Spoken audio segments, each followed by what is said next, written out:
Virgjëresha. Për popullsinë indigjene, me një fjalë për popullsinë e lashtë vendase të ishullit të pashkëve, Make ishte zoti i krijimit njerëzimit dhe i zoti i pjellorisë.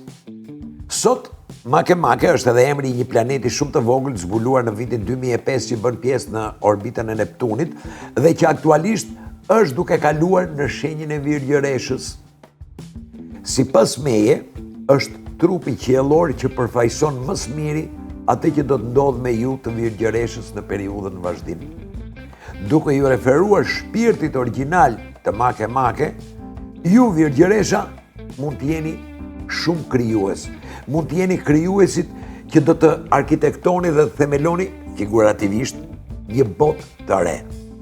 Po të hulumtoni pak për domethënien e termit krijues, do të zbuloni dhe atë që do të zbuloni duhet ta shkruani në një copë letër e ta ruani deri në fund të muajit maj. Bëjeni dhe do të më kujtoni.